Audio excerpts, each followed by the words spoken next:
삶과 죽음 사이의 순간은 정확히 4초 동안 지속되었다.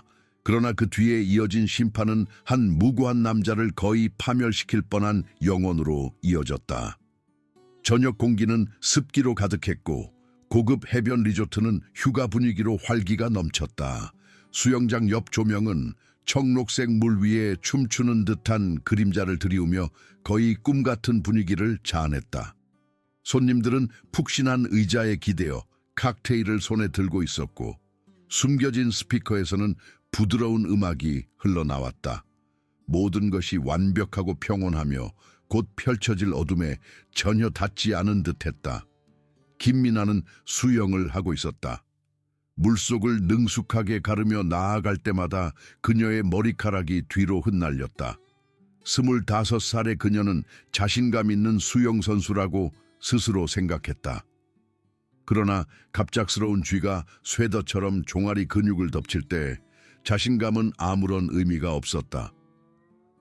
한순간 부드럽게 미끄러지듯 나아가던 그녀의 다리가 다음 순간 굳어버렸고 온몸에 찌르는 듯한 고통이 퍼졌다.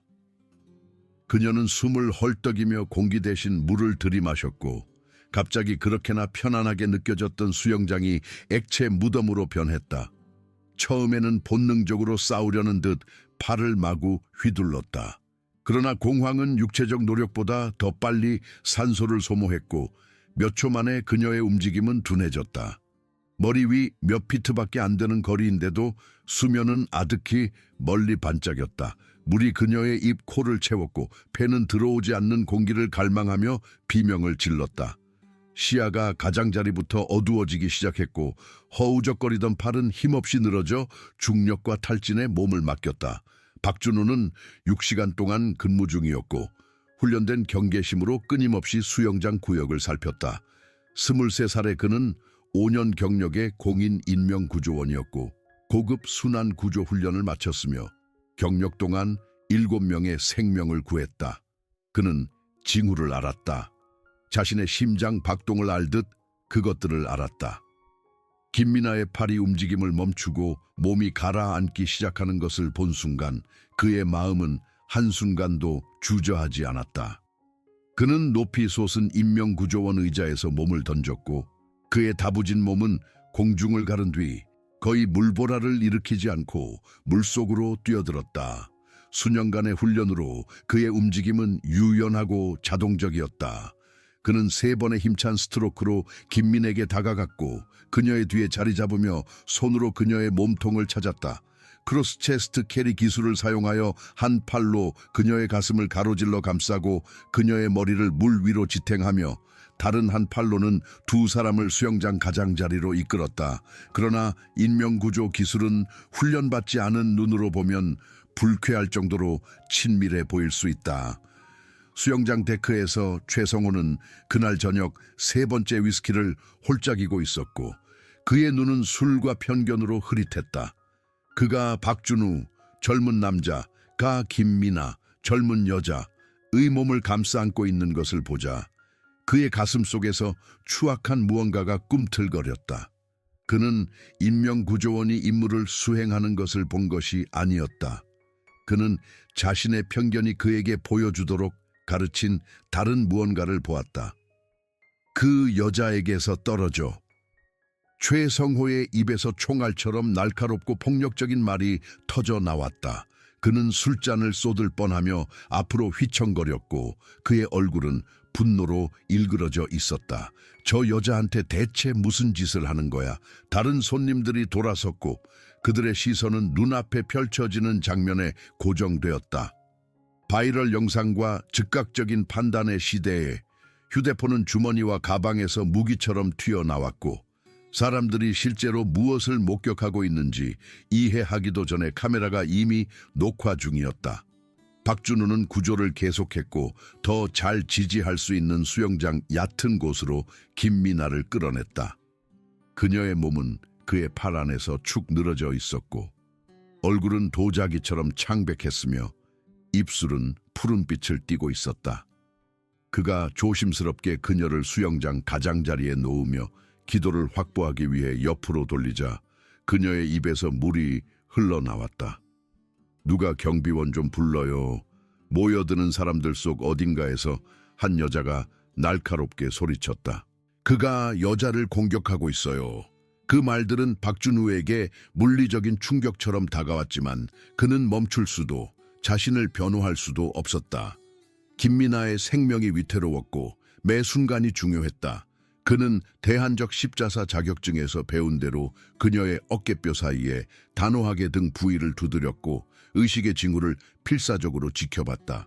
김미나의 몸이 갑자기 경련을 일으켰고 물이 폐에서 터져 나오면서 격렬한 기침이 그녀의 몸을 흔들었다. 그녀는 귀한 공기를 들이마시며 헐떡였고 혼란과 공포 속에서 눈을 번쩍 떴다. 그러나 그녀가 다시 숨을 쉬기 시작하고 얼굴에 천천히 혈색이 돌아왔음에도 불구하고 군중의 분노는 더욱 거세졌다. 내가 다 봤어. 최성호가 술에 취해 혀 꼬인 소리로 비난하듯 손가락질하며 말했다. 그가 그녀를 더듬고 물속에서 붙잡고 있었어. 내 눈으로 직접 봤다고. 몇 분 만에 리조트 경비원들이 도착했고 단정한 제복을 입은 건장한 경비원 2명이 군중을 헤치고 들어왔다. 20년 경력의 김상철이라는 이름의 선임 경비원은 그 장면, 수영장 옆에 젖은 채에 누워있는 여자와 그 위로 웅크린 채에 있는 남자 인명구조원을 한번 쳐다보더니 표정이 굳어졌다. 그 여자에게서 떨어져 당장 김상철의 손이 허리춤에 찬 무정이로 향했고 그의 자세는 공격적이고 대립적이었다. 박준우는 천천히 손을 들었고 심장이 갈비뼈에 부딪히듯 쿵쾅거렸다. 그녀는 물에 빠졌어요. 저는 인명구조원입니다. 제가 그녀를 끌어냈어요. 보안 카메라를 확인해 보세요. 그만해요. 김상철이 그의 말을 잘랐다. 반대로 말하는 증인이 여럿 있어요. 김미나가 말하려고 했지만 수영장 물과 기침으로 상한 목소리는 거친 쉰소리였다. 아니요, 잠깐만요. 그러나 그녀의 말은 혼란 속에서 군중의 웅성거림과 비난에 묻혀버렸다. 뻔한 일이지. 한 여자가 모두가 들을 만큼 큰 소리로 속삭였다. 저런 사람들에게 일자리를 주니 이런 일이 생기는 거야. 순진한 여자들 주변에 두면 안 돼.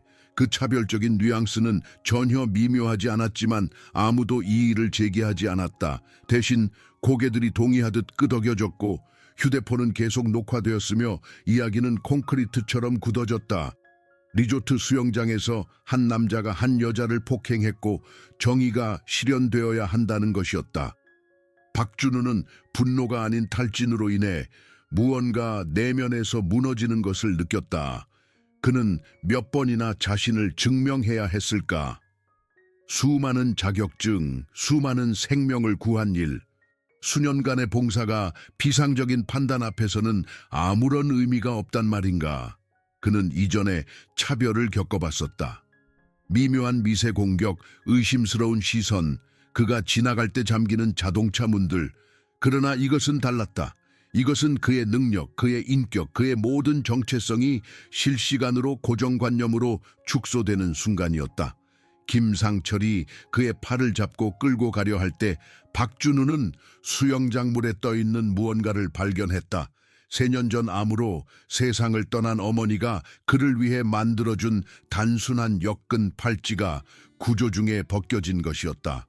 그것은 수영장 수면 위를 한가로이 떠다녔고 홀로 그를 키우고 그를 학교에 보내기 위해 3가지 일을 하며 그를 강하고 자비로운 사람으로 가르쳤지만 세상은 그를 그 어떤 것도 아닌 존재로 보려 했던 어머니와 그에게 남은 유일한 물리적인 연결고리였다. 그가 물 쪽으로 손짓하며 말을 시작했지만 김상철의 소나귀가 더 세게 조여졌다. 그 수영장 근처에는 가지 못합니다. 당신은 여기서 끝입니다. 김미나는 마침내 몸을 일으켜 앉았고 숨을 쉴 때마다 가슴이 들썩였으며 머리카락과 옷에서는 여전히 물이 뚝뚝 떨어졌다. 그녀의 정신은 죽음 직전의 안개에서 벗어나 선명해졌고 명료함과 함께 자신이 목격하고 있는 현실에 대한 공포가 밀려왔다. 이 남자, 이 인명구조원은 그녀의 생명을 구했는데 이제 그는 범죄자 취급을 받고 있었다. 멈춰요. 그녀가 다시 시도했고 이번에는 목소리가 더 강해졌지만 여전히 소음을 뚫을 만큼 강하지는 않았다.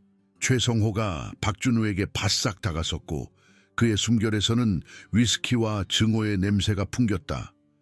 그 여자가 무력할 때 이용해 먹을 수 있다고 생각했지. 안 그래? 그녀가 무슨 말을 해도 아무도 믿지 않을 거라고 계산했겠지. 그 비난은 너무나 비열하고 현실과 완전히 동떨어져 있어서 박준우는 아무런 대답도 할 수 없었다. 그는 그저 턱을 굳게 다문 채 응시했고 온몸의 근육은 자제심으로 팽팽하게 긴장되어 있었다. 한 번의 잘못된 움직임, 한마디의 화난 말이라도 한다면 그들의 최악의 가정을 확인시켜 줄 뿐이라는 것을 그는 알았다. 이제 군중은 더욱 불어났고 소란에 이끌려 불나방처럼 모여들었다. 어떤 이들은 휴대폰을 높이 들고 소셜미디어를 위해 모든 순간을 촬영했다. 다른 이들은 손으로 입을 가린 채 속삭이며 다시 이야기될 때마다 변형되는 소문을 퍼뜨렸다. 쓰여지고 있는 이야기는 단순하고 선정적이며 완전히 거짓이었다. 그러나 진실이 좋은 이야기가 바이럴이 되는 것을 막은 적은 없었다. 김상철이 박준우를 리조트 보안실 쪽으로 끌고 가기 시작했고 그때 김민아는 자신의 목소리를 진정으로 찾았다. 폐 깊숙한 곳에서 공기를 끌어올려 남은 모든 힘을 쏟아냈다. 멈춰요. 그 한마디는 비단의 칼이 스치듯 혼란을 갈랐고 날카롭고 부인할 수 없었다. 지금 당장 멈춰요. 군중은 침묵에 빠졌고 모든 시선이 그녀에게로 향했다. 그녀는 수영장 가장자리를 이용해 완전히 똑바로 몸을 일으켰고 옷에서는 물이 뚝뚝 떨어졌으며 다리는 떨렸지만 굳건히 버텼다. 그녀가 다시 말했을 때 한마디 한마디가 신중하고 명료하여 오해할 여지가 없었다. 저 남자가 제 목숨을 구했어요. 저는 물에 빠지고 있었어요. 다리에 쥐가 나서 물속으로 가라앉았고 다시 올라올 수 없었어요. 그가 뛰어들어 저를 끌어냈어요. 그는 정확히 인명구조 기술을 수행했어요.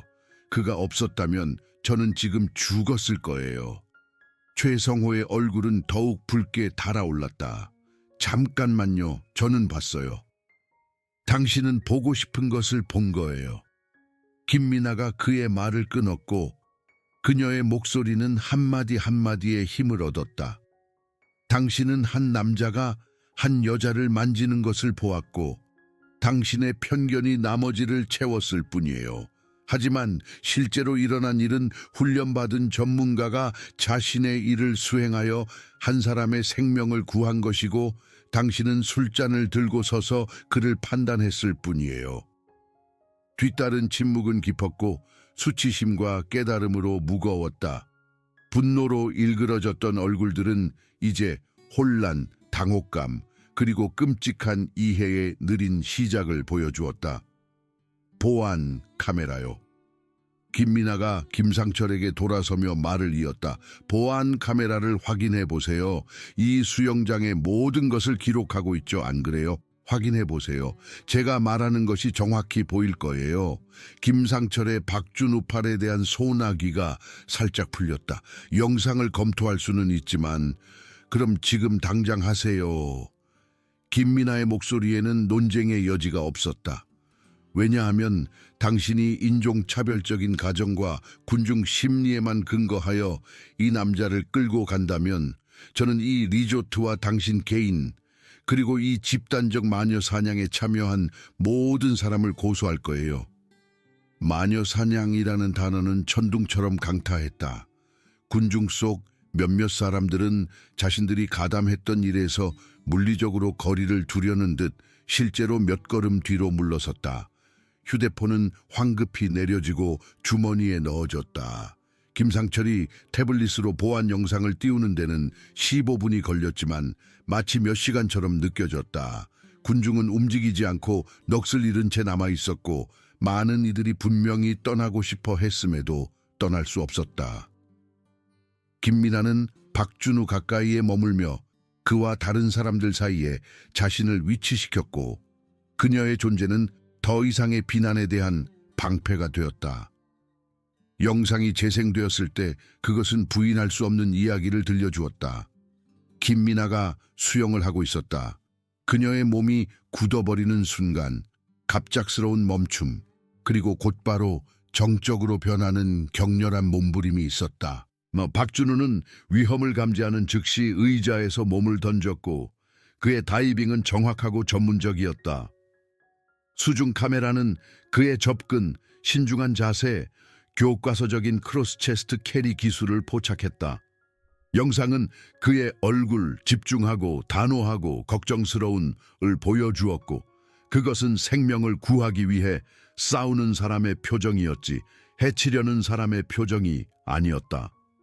영상은 그가 그녀를 가장자리로 끌어당기고 기도를 확보하기 위해 돌리고 패를 비우기 위해 등 부위를 두드리는 모습을 보여주었다. 모든 움직임은 표준 순환구조 프로토콜과 일치했다. 성적인 의도도 폭력적인 의도도 폭행과 조금이라도 닮은 것은 아무것도 없었다. 그것은 그저 숙련된 인명구조원이 훈련받은 대로 정확히 자신의 일을 수행하는 모습이었다. 영상이 끝났을 때 아무도 말하지 않았다. 침묵은 짓눌러 왔고 수치심으로 숨이 막힐 듯했다. 김상철은 헛기침을 하고 박준우의 팔을 완전히 놓아준 뒤 한 걸음 뒤로 물러섰다. 제가 사과드립니다. 증인들이 착각했습니다. 증인들은 편견에 사로잡혔던 거예요. 김미나가 단도직입적으로 정정했다. 있는 그대로 말해야죠. 최성호는 이미 밤속으로 사라졌고 비난에 가장 적극적이었던 몇몇 다른 사람들도 함께였다. 남은 사람들은 박준우의 눈을 마주치지 못했다. 김미나는 고난이 시작된 이래 처음으로 그에게 완전히 몸을 돌렸다. 가까이서 보니 그가 얼마나 젊은지 그의 얼굴에 새겨진 피로와 고통이 보였다. 이것이 그가 이런 일을 겪는 첫 경험이 아니라는 것을 그녀는 깨달았다. 이 정도로 극단적이지는 않았을지라도 유죄 추정, 즉각적인 판단, 이것들은 익숙한 상처들이었다. 고마워요. 그녀가 간단히 말했다. 제 목숨을 구해줬어요. 박준우는 고개를 끄덕였지만 목이 메어 말을 할 수 없었다. 그는 수영장 쪽을 바라보았다. 그곳에는 어머니의 팔찌가 여전히 필터 흡입구 근처에 떠 있었다. 그건 당신에게 중요한 거군요. 김미나가 그의 시선을 따라가며 말했다. 질문이 아니었다. 어머니가 만들어 주셨어요. 돌아가시기 전에요. 김미나는 주저없이 수영장 가장자리로 걸어가 몸을 숙여 물속에서 팔찌를 건져냈다. 그녀는 조심스럽게 경건하게 그것을 들고 있었고 엮인 실에서 물방울이 뚝뚝 떨어지는 팔찌를 그에게 가져다 주었다. 이것을 그들에게 빼앗기지 마세요. 그녀가 그의 손바닥에 팔찌를 쥐어주며 말했다. 아무것도 빼앗기지 마세요. 당신은 영웅이에요. 진짜 영웅. 영화에서 칭송받는 그런 영웅이 아니라 다른 사람들이 그저 지켜볼 때 행동하는 진정으로 중요한 영웅이에요. 박준우는 팔찌 주위로 손가락을 감쌌고 익숙한 감촉이 그를 현실로 붙잡아 주었으며 그가 위태롭게 서 있던 절망의 벼랑 끝에서 그를 끌어당겼다. 저는 그저 제 일을 했을 뿐이에요. 당신은 그 이상을 했어요. 대부분의 사람들이 잊어버린 방식으로 인간적이었어요. 당신은 위험에 처한 사람을 보았고 결과가 있을 수도 있고 사람들이 이해하지 못할 수도 있다는 것을 알면서도 도왔어요. 그래도 당신은 해냈어요. 김상철이 다시 앞으로 나섰고 그의 표정은 이제 진심으로 뉘우치는 듯했다. 어떻게든 당신의 직업은 안전합니다. 그 이상으로요. 리조트 경영진은 당신의 행동을 제대로 인정하고 싶어 할 겁니다. 그리고 우리는 허위 고발을 한 손님들과 진지한 대화를 나눌 것입니다. 정말요? 박준우가 물었고 그의 목소리에는 분노가 아닌 뼛속 깊은 피로감만 있었다. 정말 그럴까요? 아니면 모두가 이 일이 없었던 척하고 휴가로 돌아가서 아무것도 변하지 않을까요? 김상철은 대답이 없었다. 그들 둘 다 진실을 알고 있었기 때문이었다. 아침이 되면 이 사람들 대부분은 해변에 있을 것이고 미모사를 주문하고 일몰 사진을 올리며 자신들의 편견과 잠시 스쳤던 일은 잊거나 합리화시킬 것이었다. 그러나 김민아는 잊지 않을 것이었다. 여전히 물에 젖은 채 죽음 직전의 경험으로 여전히 약해진 채 서 있는 그녀는 자신의 세계관에서 근본적인 무언가가 바뀌었음을 이해했다. 그녀는 항상 자신을 진보적이고 개방적이며 편견이 없는 사람이라고 여겨왔다. 그러나 그녀는 가정의 무게, 통제되지 않은 편견의 위험, 그리고 편견이 몇 초 만에 자비를 범죄로 바꿀 수 있는 방식을 진정으로 이해한 적이 없었다. 이런 일이 자주 일어나나요? 그녀가 박준우에게 조용히 물었지만 그녀는 이미 답을 알고 있었다. 이 정도로 극단적이지는 않아요. 하지만 제가 위험하다는 가정, 제가 무슨 꿍꿍이가 있다는 생각, 특정 공간에 제가 있는 것이 위협적이라는 생각. 그가 그녀의 눈을 마주쳤다. 네, 꽤나 자주 그래요. 미안해요. 당신은 아무 잘못도 하지 않았어요. 당신도요. 그게 핵심이죠. 김민아가 갑자기 따뜻한 밤 공기에도 불구하고 추위를 느끼며 팔로 몸을 감쌌다. 제 목숨을 구해줘서 고마워요. 그리고 그 대가로 범죄자 취급을 받게 해서 미안해요. 박준우는 작은 미소를 지었고 그것은 구조 이후 처음으로 보인 진정한 표정이었다. 당신이 저를 변호해줬어요. 다른 아무도 그러지 않을 때요. 그건 당신이 아는 것보다 훨씬 더 중요해요. 군중은 이제 완전히 흩어졌고 쇼는 끝났으며 모두가 추악한 장면에 자신들이 가담했던 부분에서 거리를 두려 했다. 수영장 구역은 이전의 고요함을 되찾았고 물표면은 다시 매끄러워져 아무 일도 없었던 것처럼 별과 리조트 불빛을 반사했다. 그러나 무언가가 일어났다. 한 남자가 낯선 사람의 생명을 구하기 위해 자신의 안전, 자신의 명성을 기꺼이 걸었다. 그리고 그 용감한 행동은 인간성을 보기 전에 피부색을 먼저 본 사람들에 의해 어둡고 사악한 것으로 왜곡되었다. 보안 영상은 객관적인 진실을 제공했지만 그것은 필요 없었어야 했다. 박준우의 말, 그의 전문성, 그의 5년간의 모범적인 봉사가 충분했어야 했다. 그러나 그렇지 않았다. 그리고 관련된 모든 사람들은 결코 충분하지 않았을 것이라는 것을 알았다. 밤이 깊어지고 리조트가 인위적인 낙원으로 돌아갈 때 두 사람이 수영장 가장자리에 서 있었다. 트라우마와 진실로 연결된 두 사람, 거의 익사할 뻔했지만 살아남아 이야기를 전할 수 있게 된 김민아. 그리고 한 생명을 구했지만 폭행범으로 고발당하고 최고의 용기를 보여주었지만 최악의 편견에 직면해야 했던 박준우. 삶과 죽음 사이의 순간은 4초 동안 지속되었다. 그러나 인간성의 고귀함과 추악함 모두에 대한 교훈은 영원히 지속될 것이었다.